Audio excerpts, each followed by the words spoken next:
Assalamualaikum warahmatullahi wabarakatuh. Nah, di pertemuan kali ini atau di video kali ini, kita akan memulai materi berikutnya itu tentang pengukuran. Supaya tampilannya lebih bagus, saya buat dalam bentuk slideshow ya, PPT ini. Nah, seperti ini pengukuran. Jadi di pengukuran ini kita akan bukan kita, saya. Di pengukuran ini, saya akan membagi menjadi 3 bagian materi atau 3 submateri, yaitu besaran dan satuan, dimensi, serta angka penting. Nah, untuk video kali yang ini, pengukuran dan besaran satuan yang akan saya bahas. Jadi, kita fokusnya itu di pengukuran dan besaran dan satuan. Jadi saya ulang, pengukuran serta besaran dan satuan. Nah, untuk dimensi dan angka penting mungkin akan saya lanjutkan di video berikutnya. Seperti itu. Saya lanjut ya. Nah, sebelum saya mulai materi tentang besarannya, nah saya bahas dulu dari materi umumnya. Nah, berikut ini merupakan definisi-definisi dari pengukuran. Jadi saya ambil dari Kamus Besar Bahasa Indonesia, pengukuran yaitu atau adalah proses, cara, atau perbuatan mengukur. Nah, di sini ada kata baru lagi, kata mengukur. Nah, supaya nyambung, jadi saya cari lagi apa itu mengukur dalam Kamus Besar Bahasa Indonesia. Nah, ternyata mengukur itu adalah menghitung ukurannya dengan menggunakan alat ukur.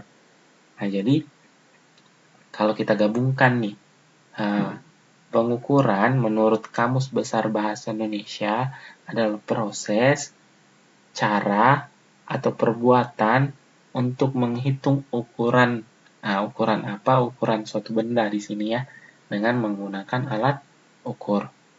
Jadi di sini KBBI menekankan bahwa pengukuran itu adalah proses atau cara yang digunakan untuk mendapatkan ukuran dengan menggunakan alat ukur. Seperti itu. Nah, kita lanjut di Wikipedia. Nah, menurut Wikipedia, pengukuran itu adalah penentuan besaran, dimensi, atau kapasitas biasanya terhadap suatu standar atau suatu satuan ukur. Nah, di sini jadi pengukuran itu kita bisa menentukan besaran, dimensi, atau kapasitasnya berdasarkan satuan standar atau satuan ukur. Jadi, kita bisa tahu benda-benda tersebut dari satuan ukurnya. Seperti itu. Nah, kayaknya tidak cukup keren kalau kita tidak ambil kamus dari yang luar nih. Kita bagusnya ambil dari kamus Oxford. Nah, menurut Oxford Dictionary, measurement is act or the process of finding the size, quantity, or degree of something. Jadi, kalau di Indonesia kan nih, pengukuran menurut Kamus Oxford itu mengatakan bahwa perbuatan atau proses menemukan ukuran, jumlah, atau derajat sesuatu. Jadi di sini kalau dilihat-lihat lagi, ditelisik lagi, ternyata Oxford Dictionary dengan Wikipedia itu agak-agak mirip gitu pengertiannya. Jadi dia mengatakan bahwa pengukuran itu proses atau suatu tindakan untuk menemukan ukuran. Nah, ukuran itu ya sama juga dengan kapasitas, quantity atau jumlah, atau derajat sesuatu. Nah, derajat sesuatu ini yang biasa disebut dengan satuan. Nah, kita bisa tahu derajatnya ini panjang atau pendek dari satuannya kan. Oh, ini 1 meter, ini 10 cm. Jadi, lebih panjang yang mana ya, 1 meter itu. Jadi dari Oxford Dictionary ini memiliki kesamaan walaupun sedikit saja ya dengan Wikipedia. Nah, anehnya di buku-buku universitas baik Serway Jewett edisi ke-6, Resnick edisi ke-9, serta Tipler edisi ke-6. Jadi buku-buku ini merupakan buku rujukan untuk semua buku fisika SMA yang ada di Indonesia. Mereka rata-rata merujuk ke buku universitas ini nih. Walaupun ada lagi beberapa sih, cuma saya tidak ambil, misalnya Giancoli atau Yong, buku Yong juga namanya Yong, ya itu. Jadi Serway Jewett edisi ke-6, Resnick edisi ke-9, serta Tipler edisi ke-6 itu tidak pernah secara eksplisit. Maksudnya eksplisit itu mendefinisikan secara jelas apa itu sebenarnya pengukuran. Jadi orang saja yang seperti Serway Jewett, Resnick, dan Tipler yang bukunya mendunia tidak pernah mendefinisikan secara eksplisit apa itu pengukuran.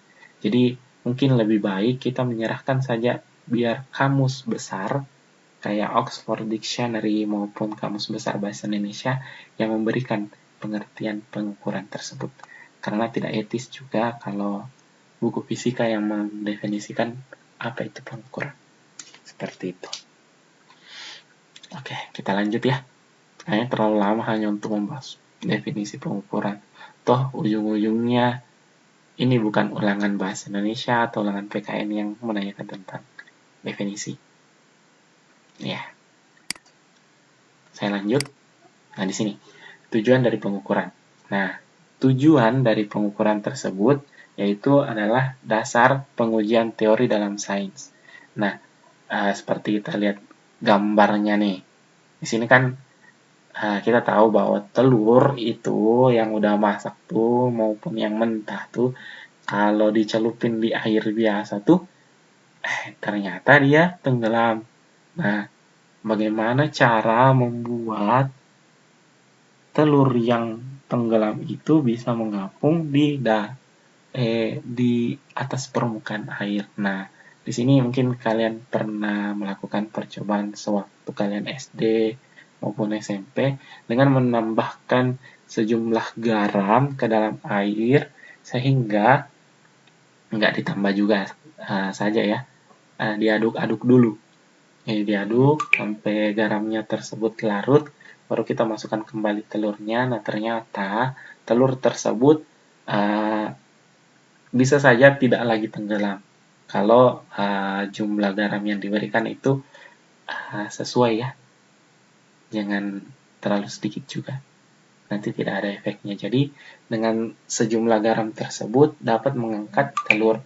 Itu menunjukkan bahwa dengan perubahan jenis air itu bisa mengubah keadaan suatu benda di dalam zat cair tersebut. Mungkin misalnya kapal laut itu ternyata memang hanya didesain untuk di laut. Kenapa hanya didesain untuk di laut? Karena air laut itu kan mengandung garam, sehingga kapal laut itu dia baiknya itu mengapung hanya di air laut saja. Nah, ketika dia mengapung di air sungai atau masuk di bagian air sungai, mungkin saja terjadi penurunan level deck-nya. Jadi deck-nya itu dia agak masuk ke dalam permukaan air. Jadi mungkin saja bisa menyebabkan tidak aman bagi kapal laut untuk menyelam ke dalam air sungai atau air yang tawar seperti itu. Nah, berikutnya itu perlu memiliki sistem satuan yang konsisten. Nah, maksudnya sistem satuan yang konsisten itu kayak ini nih, kayak kalau pakai meter semua, kalau pakai detik semua, supaya kita bisa tahu nih yang mana yang panjang, yang mana yang pendek, yang mana yang singkat, yang mana yang lama. Nah, dengan menggunakan sistem satuan yang konsisten, nah kita bisa tahu kita bisa tahu dan membandingkan dari dua kejadian yang kita punya. Seperti itu. Berikutnya itu adanya ketidakpastian. Nah, setiap pengukuran itu tentunya sebenarnya bukan tentunya.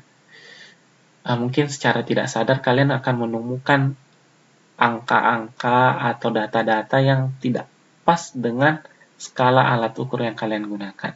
Nah, contohnya itu seperti yang ada di bawah sini nih, yang pensil ini nih. Nah, pensil yang ini kan, pensil di sini itu ternyata tidak pas menunjukkan angka ini nih, 2,3 atau 2,4. Nah, bagaimana cara melaporkan hasil pengukuran seperti itu? Nah, jadi semua pengukuran itu mungkin saja memiliki ketidakpastian ketika kalian mengukur. Nah, ternyata dalam ketidakpastian tersebut juga harus diberikan aturan-aturan sehingga ketidakpastiannya ini bisa dinyatakan dalam simbol.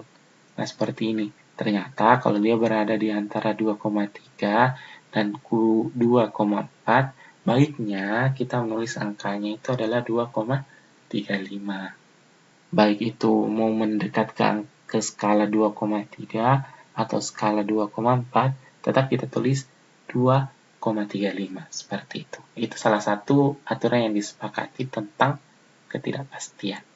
Seperti itu. Jadi itu tujuan-tujuannya. Jadi tujuannya ada 4 ya. Nah, kita lanjut supaya tidak terlalu lama. Nah, berikutnya kita pindah ke besaran dan satuan nih. Di besaran dan satuan, jadi satuan itu semacam simbol yang ada di belakang angka hasil pengukuran kalian. Jadi misalnya 2 meter nih, berarti meternya itu yang disebut dengan satuan. Kalau besarannya itu misalnya yang 2 meter itu yang kalian ukur adalah tinggi tiang. Nah, misalnya tinggi tiang adalah 2 meter. Nah, berarti besaran dari kalimat tersebut adalah tinggi. Jadi tingginya itu adalah besaran, meternya itu adalah satuan. Terus 2 itu adalah hasil pengukurannya kalian. Angka 2-nya itu. Nah, di sini besaran itu ternyata berdasarkan satuannya dibagi menjadi 2, yaitu besaran pokok dan besaran turunan. Jadi, besaran pokok dan besaran turunan itu dipisahkan karena satuan-satuannya. Kenapa bisa dipisahkan? Nah, kita lanjut ke slide berikutnya. Ternyata di sini hanya ada 7 besaran pokok. Jadi, saya tekankan hanya ada 7 besaran pokok. Jadi, kenapa bisa hanya ada 7 besaran pokok? Karena besaran pokok ini adalah besaran yang satuannya ditentukan terlebih dahulu. Nah, siapa yang tentukan? Nah, ternyata yang menentukan ini orang-orang zaman dahulu nih. Sehingga di rapat-rapat tentang satuan sistem internasional menyatakan bahwa ada 7 besaran pokok yang satuannya telah ditentukan dari dulu. Jadi sebelum rapat ini, rapat satuan sistem internasional ini diadakan, satuan ini juga telah eksis di zamannya, sehingga 7 satuan ini yang tetap dibuat menjadi besaran pokok. Jadi ada 7 ya. Nah, karena hanya ada 7, ya bolehlah bantu kita menghafalnya. Jadi dimulai dari panjang, masa, waktu, suhu, kuat arus, intensitas cahaya, dan jumlah zat. Seperti itu. Kira-kira nggak susah kayak gini ya. Apalagi panjang, masa, dan waktu itu sudah terlalu sering kita lihat nih. Suhu. Nah, suhu di sini yang perlu kalian perhatikan itu ternyata satuan internasionalnya itu adalah Kelvin, bukan Celsius. Hati-hati dah tuh. Nah, intensitas cahaya ini yang kayaknya yang sering-sering dilupa ya. Intensitas cahaya itu satuannya kandela. Nah, ini jumlah zat mungkin kalian baru dapat. Nanti di kimia kalian bakal sering pelajari tentang ini. Jadi jumlah zat itu satuannya adalah mol. Nih, jumlah zat itu satuannya adalah mol. Kalau kuat arus ya, ini kuat arus listrik ya. Sudah kalian dapat semenjak kelas 3 SMP tuh. 100 derajat. Walaupun kalian bukan dari SMP. Jadi itu 7 saja ya. Oke. Nah, selain 7 ini, berarti semua besaran yang lainnya itu adalah besaran turunan. Nah, berarti besaran tersebut adalah besaran yang satuannya itu ditentukan dari satuan besaran turunan. Nah, seperti ini nih, luas. Luas kan, kalau luas itu kan simbolnya atau lambangnya itu A, area maksudnya kan. Nah, kalau kita misalnya mencari luas nih, misalnya kita pakai persegi panjang. Persegi panjang itu kan panjang kali lebar, misalnya. Panjang itu satuan internasionalnya kan, satuan standarnya itu kan meter. Lebar, satuan standarnya juga kan meter. Nah, karena luas itu panjang kali lebar untuk persegi panjang, berarti meter kali meter nih. Kalau meter kali meter, berarti satuannya itu nanti adalah meter kuadrat. Nah, bagaimana kalau yang sentimeter? Ya, jadinya nanti sentimeter kuadrat, seperti itu. Jadi satuannya itu harus mengikut dari satuan besaran pokok. Adapun satuan-satuan yang disimbolkan lagi dengan simbol yang baru, tidak menggunakan satuan dari besaran pokok, nah itu hanya kesepakatan memang dari rapat-rapat dari satuan sistem internasional untuk menghargai para ilmuwan yang telah memberikan sumbangsinya untuk kemajuan ilmu fisika. Seperti itu. Misalnya ini nih, yang gaya nih. F, simbolnya F, nah satuannya itu biasa dilambangkan dengan N. Padahal kalau kita turunkan dari satuan besaran pokoknya itu, satuannya itu adalah kilogram meter per sekon kuadrat, seperti itu. Jadi, kalau Newton itu diturunkan, disimbolkan untuk menghargai hasil karya Tuan Isaac Newton yang memberikan sumbangsinya untuk menggantikan simbol dari satuan kilogram meter per sekon kuadrat. Seperti itu. Nah, mari kita latihan untuk menentukan besaran turunan. Kalau besaran pokok ya tidak usah kita latihkan karena memang sudah ada. Seperti itu. Kita lanjut. Nah, ini yang disuka sama anak-anak. Latihan soal. Yang tidak disuka itu adalah soal.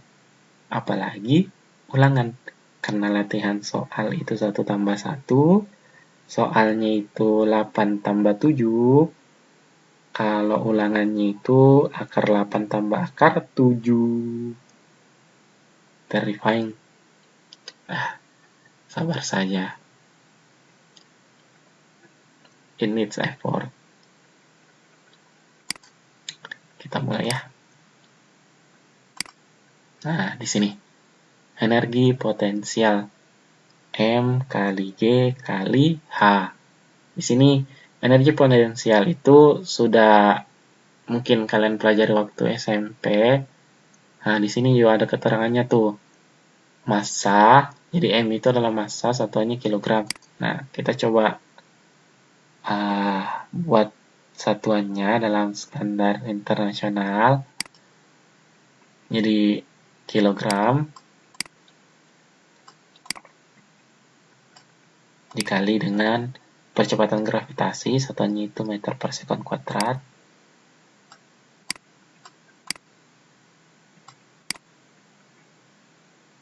Dikali tinggi benda dari permukaan tanah atau meter. Meter itu ya M.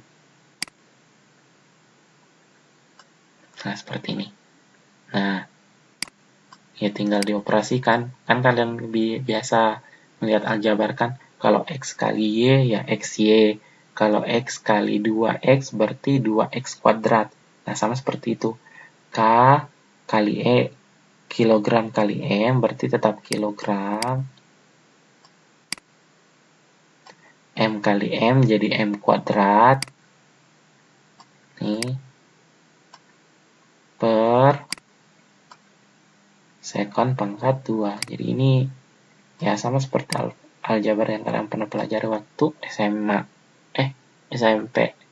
Jadi satuan untuk energi potensial itu kilogram meter kuadrat per sekon kuadrat. Seperti itu. Jadi tidak terlalu susah kok. Oh ya, sekadar info bahwa simbol lain dari energi itu adalah joule. Ini sebuah penghargaan dari James Prescott Joule karena telah menemukan mesin uap. Mesin uap ini salah satu pelopor dari industri 2.0. Jadi semua mesin itu penggerak pertamanya itu adalah uap. Ya, kita perlu berterima kasih. Ya, setidaknya terima kasihnya dengan mengganti satuan yang panjang ini dengan menggunakan joule. Seperti itu. Nah, saya kasih clear dulu ini ya. Clear. Oke. Nah, nih.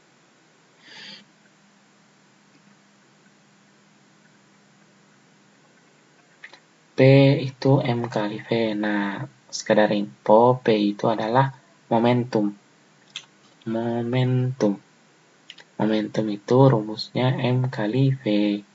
M kali V itu kilogram meter per sekon. Langsung kali saja ya kan. Kilogram dikali meter per sekon. Selesai. Jadi satuan untuk momentum, P itu momentum ya, kilogram meter per sekon. Selesai. Tidak seribet itu kok untuk soal ini. Hanya nanti ribetnya mungkin pas ulangan. Takutkan. Oke, kita lanjut di latihan berikutnya. Nah ini I. I itu adalah impuls. IMPULS. Rumusnya itu F kali delta T. Nah, F kali delta T. F itu, kalau kalian cek yang tabel sebelahnya atau slide sebelumnya, itu saya kasih muncul pennya dulu ya. Sorry, hilang. Jadi F itu satuannya kilogram meter per sekon pangkat 2. Nah, kalau waktu di sini dia satuannya juga adalah sekon. Jadi kali sekon. Nah, sekon yang ini dibagi dengan sekon pangkat 2, jadi pangkat 2-nya habis dengan yang ini nih. Jadi rumusnya tuh kilogram, bukan rumus juga ya, satuannya kilogram meter per sekon. Seperti itu. Nah, kalau kalian perhatikan, ternyata satuan dari momentum dan impuls itu sama. Nah, berarti ada keterkaitan antara impuls dan momentum. Nah, begini ya. Jadi dalam fisika itu, untuk besaran yang memiliki satuan yang sama, umumnya itu bisa dijumlahkan. Atau bisa dibuatkan persamaan. Ingat, persamaan itu operasinya menggunakan sama dengan. Jadi ada rumus yang menghubungkan antara impuls dan momentum. Tapi rumusnya apa? Anda tunggu saja, jangan terlalu penasaran. Belum saatnya. Jadi, impuls dan momentum itu memiliki satuan yang sama. Karena satuannya sama, berarti ada persamaan yang menghubungkan antara impuls dan momentum. Jadi sabar saja sampai kita ke bagian yang itu. Oke, yang terakhir.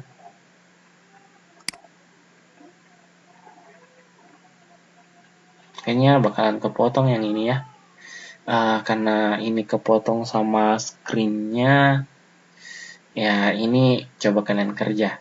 H itu satuannya adalah meter.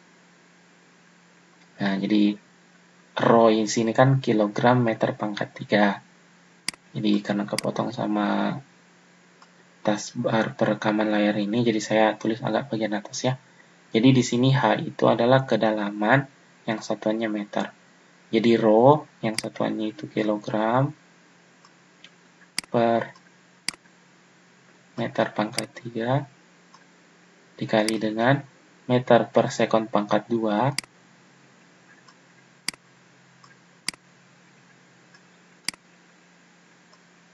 dikali dengan H itu meter ya, dikali meter. Nah, meter ini kita coret 2M, di sini 3. Kalau 3, 2, nah berarti sini sisa 1 kan. Berarti persamaannya untuk satuan yang ini sisa kilogram per meter, masih di bawah, dikali sekon pangkat 2. Nah, jadi jadi P itu tekanan hidrostatis ya. Jadi persamaan ini adalah tekanan hidrostatis. Jadi satuannya itu adalah kilogram per meter kali meter per kilogram per meter per sekon pangkat 2. Seperti itu. Nah, jadi cukup sekian untuk latihan soalnya. Untuk soalnya mungkin bagusnya saya kirimkan setelah materi ini semua selesai. Jadi mungkin setelah bagian apa nih? Lupa. Bagian angka penting serta dimensi saya jelaskan semua dulu, baru saya kasihkan soalnya. Seperti itu. Jadi cukup sekian untuk materi pengukuran dan besaran dan satuan. Terima kasih, sampai jumpa di video berikutnya. Terima kasih.